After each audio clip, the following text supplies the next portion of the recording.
King Comics presents Big Baby, Volume 1, Issues 1 to 13, 204 pages of story and art.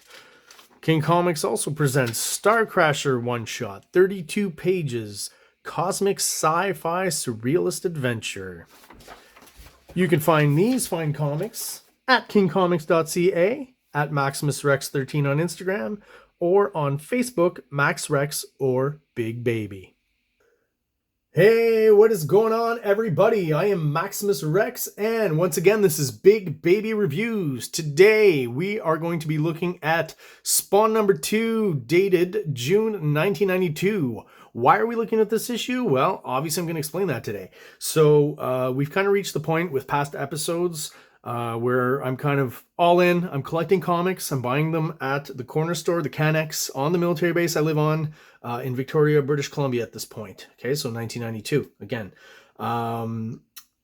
So this is a pivotal moment as well after the singularity of X-Force number 2 by Rob Liefeld, where I learned two things about comics at that era that are, kind of milestones, very important, and almost pretty much on the same day. All right.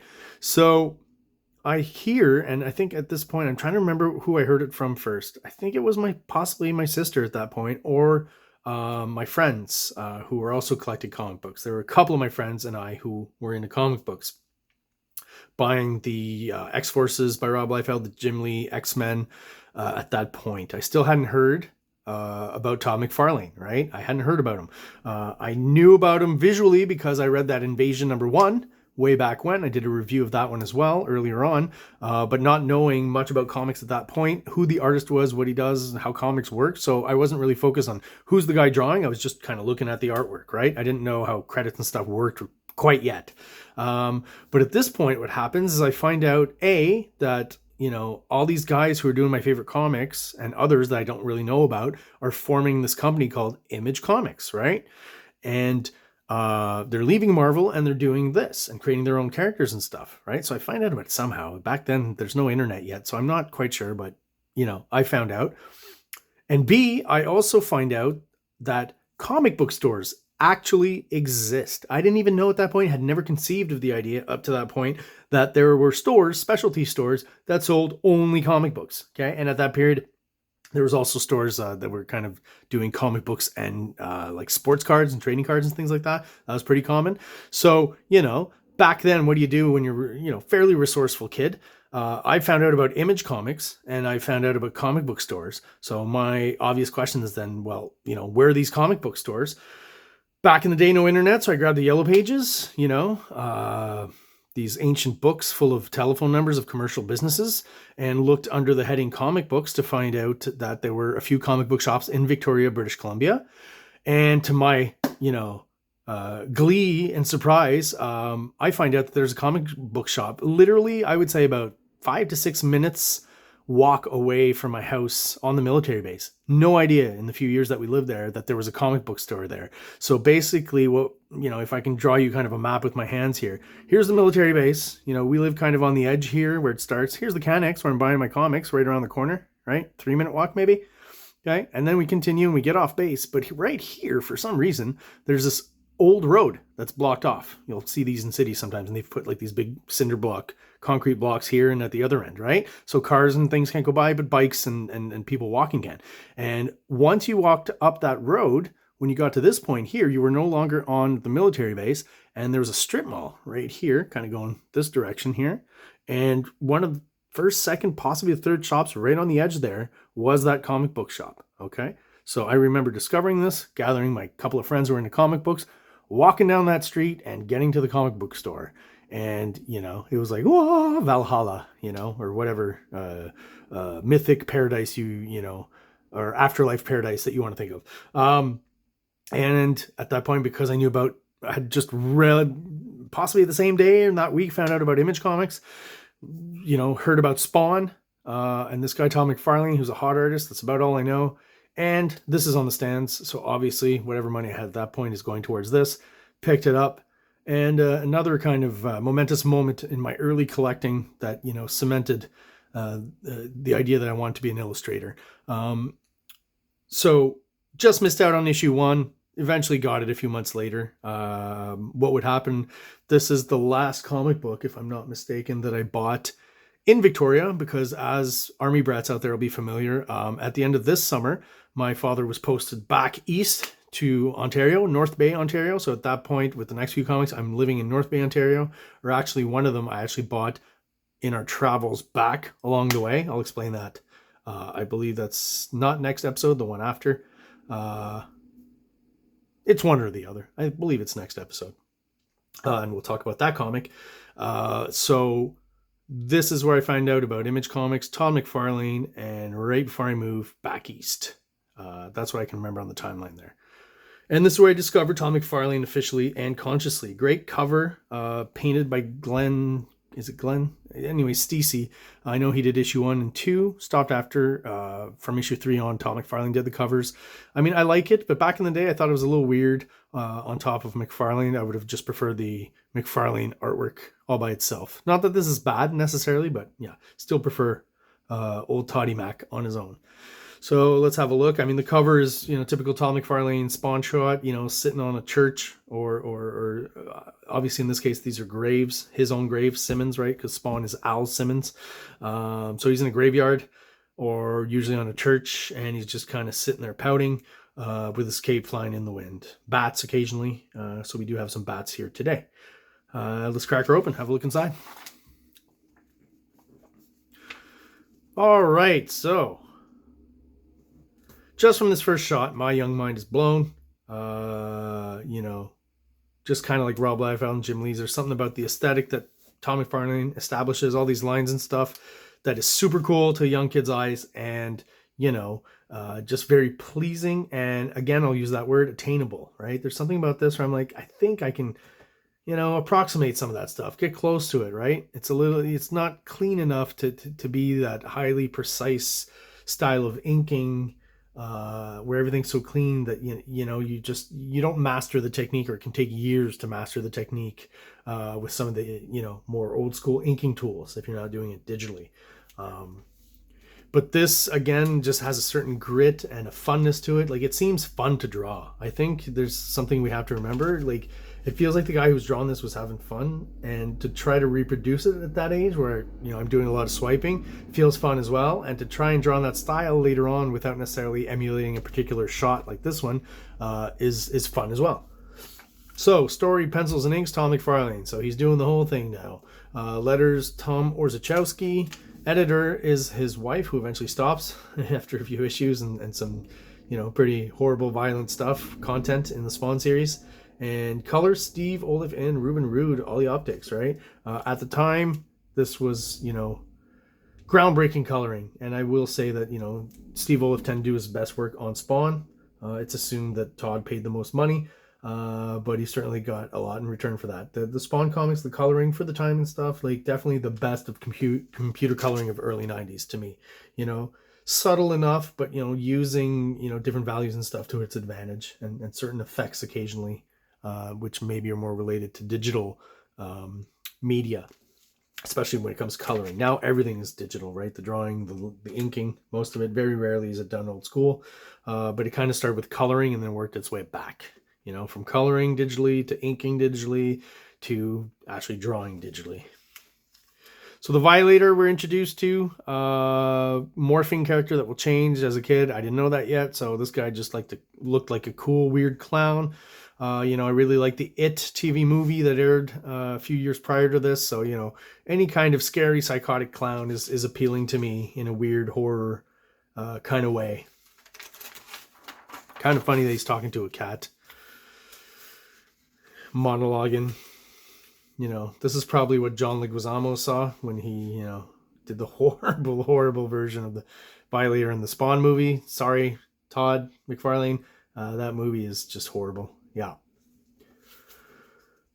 So here we have another money shot of Spawn. Nice big splash page. Copied that a whole bunch. Again, what's appealing, it's been talked about, but, like, you know, the way he exaggerates and, you know, uses that to his advantage to make the image dynamic, right? The cape is clearly just a design element made to, you know, kind of tickle the eye, I guess I could put it that way.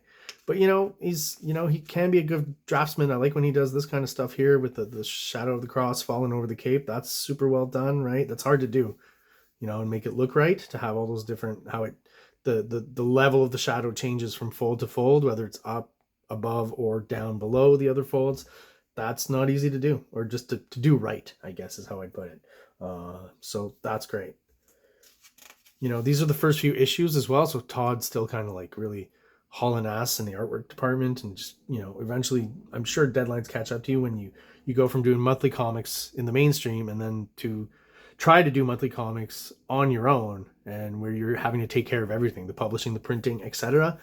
So eventually the artwork does kind of, he finds a middle ground there where he compromises a bit, but it's still Todd McFarlane. But you do see a difference in the art. I would say maybe after the writer issues, somewhere around 11, 12, 13, like those are the issues where the art starts to fall off a little bit, but still enjoyable, still good Todd McFarlane stuff.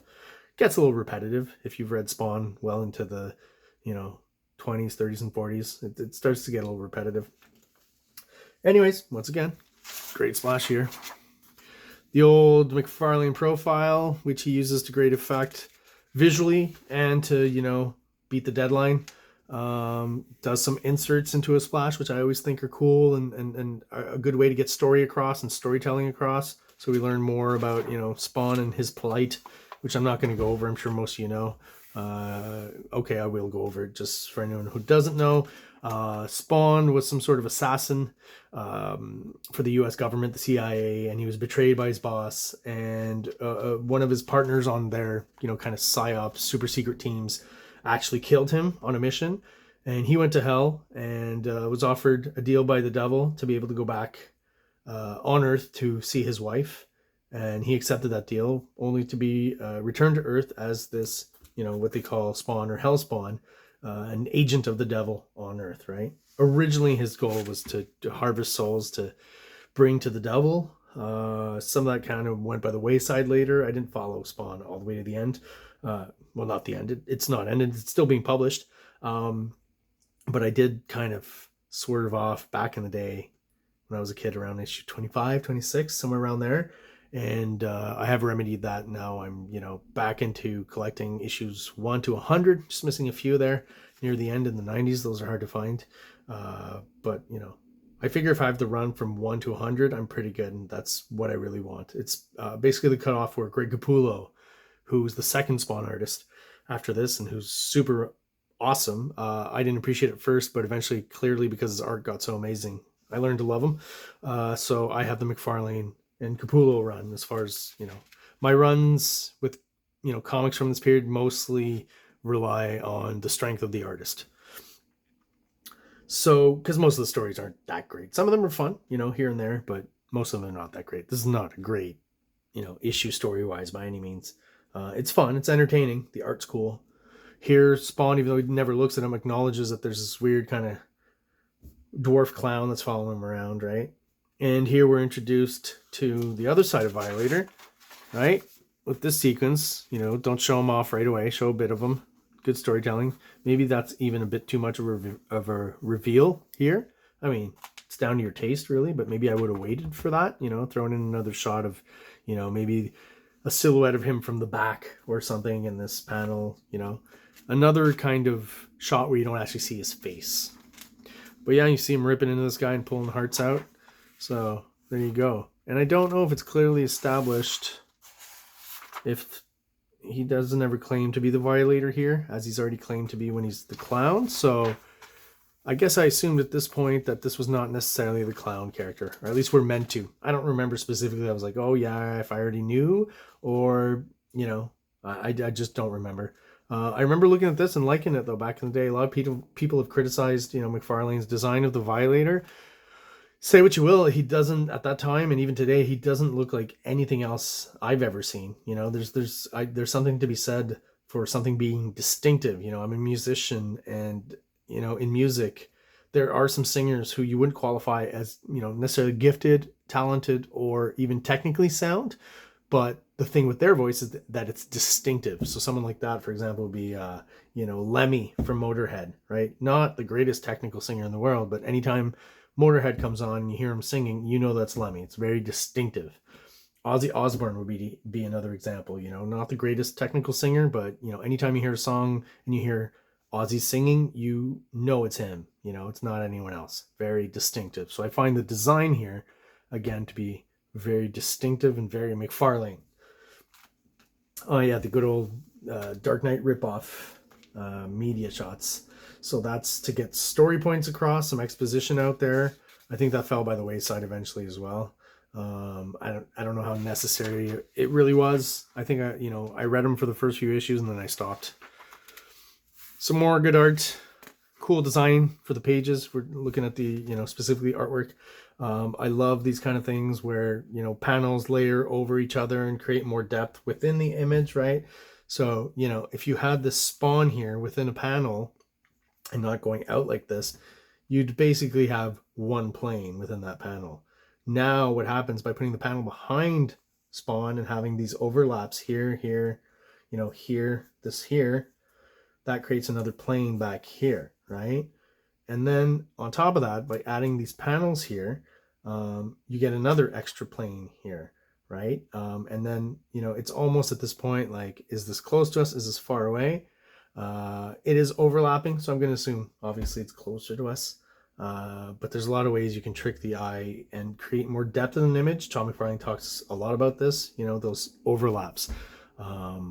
Again, create more depth in the sense of 3D in your illustrations. Some Tom McFarlane vibes here, something he does a lot, that reflection space, I would call it, around the actual form and within the form, he'll throw that in.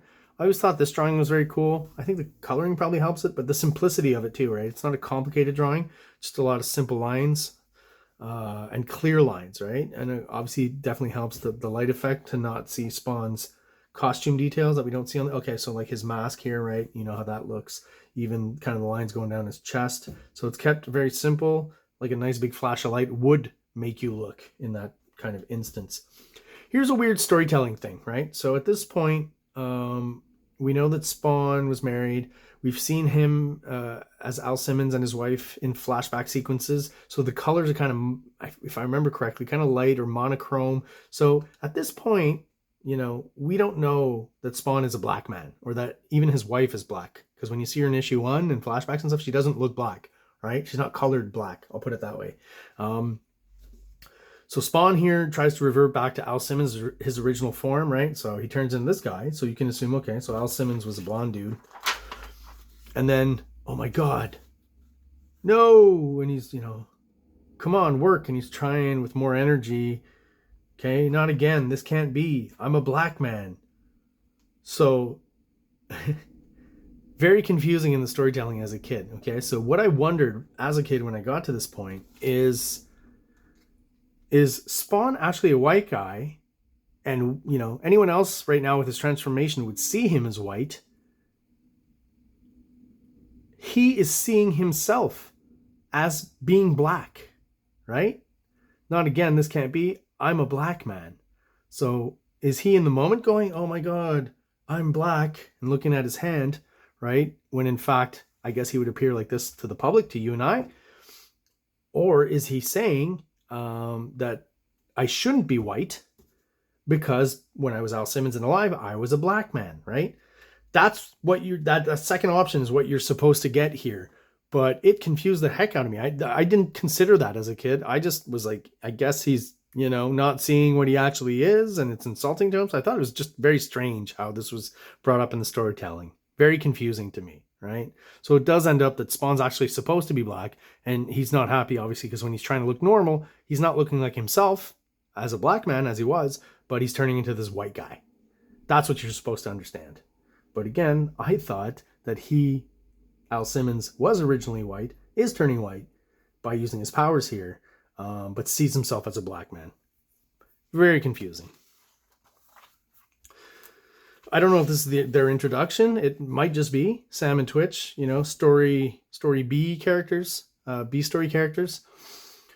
Real quick, and then off back to see the Violator here, who we don't know is the Violator yet. Hasn't, in this form, mentioned his name, or no one's pointed it out. So another here, off-panel heart rip. We're in with a cool shot. I drew this a whole bunch, copied that a lot. Yeah. And again, off-panel, so we're out quick. It's effective.